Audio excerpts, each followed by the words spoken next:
To welcome Professor Brånemark. Thank you for taking time out from your busy schedule. And I'll get right to it. How do you feel that your invention, osseointegration, what has it done for humanity? Well, it's a major issue, of course, but basically I think that what we did when we showed that it is possible, in principle, to replace teeth or part of the face or whatever with bone-anchored prosthesis according to osseointegration.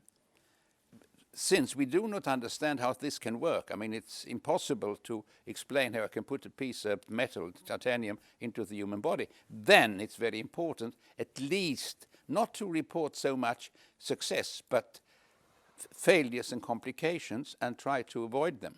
What is your favorite story? How one patient, what has he or she benefited from osseointegration? Could you give me an example of a very heartwarming story? You know, unfortunately, there are too many young women who early on get a tumor, malignant tumor in the face, and you remove the teeth, you remove the jawbone, and you also remove part of the face. But if you take a young girl who, in Brazil, for instance, who was the queen of the carnival and got a major tumor, and then it was discussed, should one do a major procedure and move tissues from all over and so forth? No. When she got this prosthesis sitting safely and with very good technology, she is very happy. And to me, this means that we should always ask the patient.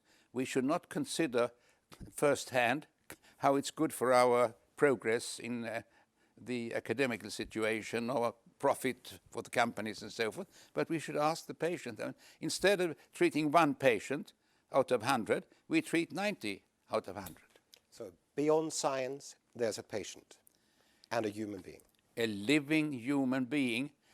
And it's remarkable how we lose this aspect if we are not asking the patient. Exactly, because... So, ask the patient.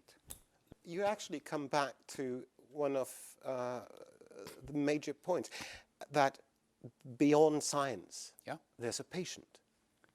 Oh, there is a philosophy of our responsibility to Mother Nature or whoever is upstairs. And I believe that the priority to the individual doctor's progress is not perhaps why we are here. And I refer to Hippocrates, who said, we do our very best, and if we can improve quality of life a little bit for our fellow beings, at least not make it worse, then we have achieved something. If you are in the profession and consider starting with implant treatments, what is necessary? What is the fundamental things to remember and to consider? To study the basic information available over all these years and over millions of patients, but particularly to understand we cannot explain how it works. So there's only one way to make it safe for the patient, to try to understand the patient, try to understand one's own capabilities, and then ask colleagues. And it's always good to have someone to talk to and to, you know, you cannot standardize patients. Patients are different. The question is, what should the ambition level be for each individual patient? And then, of course, the financial aspects come in there, and one should be very, very careful not to give priority to profit. The world tour, in terms of educational activities, what do you think is most important? Most important is to explain the priorities. And of course, you should talk about new things, sophisticated things, like using computers to do surgery. But if you consider there are 25 million people in Brazil who need reconstructions, and in China 250 million, you must be realistic, and you must say, how can we make this truly democratic, simple, safe, available? And that is why I believe that small meetings in conjunction with the major ones are very important, and then communicate. You said something earlier that I felt was very nice to hear someone say. Dentistry is medicine. Well, you know, I must immediately attack you there, saying that isn't this part of the body as important as the foot? Exactly. So therefore, I feel that it's necessary for technical reasons and other reasons that you have specialties, but it's also very important that you understand, respect, and do something about the fact that if you have problems here, either real problems or you fear that you will have a problem, tomorrow you'll wake up and you have lost your teeth or you have a tumor, whatever, then I think we should pay respect to the fact that personality is signified from this part of the body. And when you think about, over these 50 years, I've seen so many patients who really didn't want major surgery. Boy, who does? But they say, if I could feel safe when I leave my home in the morning and look into the mirror at my personality, my face, and then I'm happy. And you know, this is the part of you that conveys whatever comes from your brain, and you express that.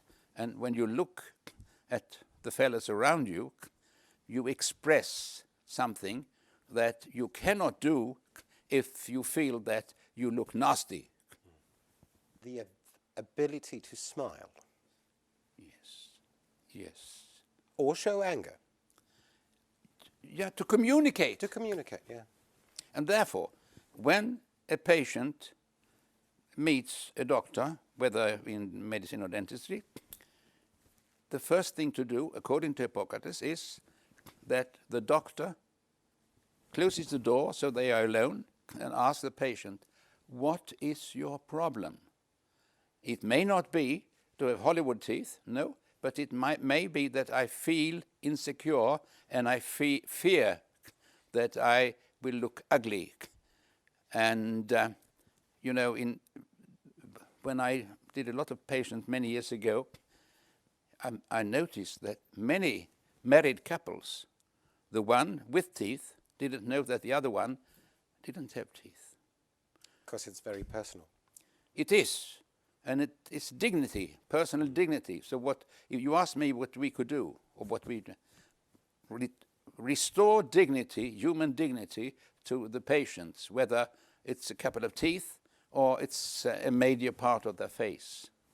Let me refer to the fact that each one in medicine or dentistry promises the Hippocratean oath. I shall do my very best for each individual patient, for the dignity of the patient. And I think that that is also something that these international meetings, big ones, can support, that we may not be able to make this very exquisite technically, but we can at least support the dignity of our patients. Your fellow men. Or women. Thank you, Professor Brånemark. Thank you, my friend. Thank you.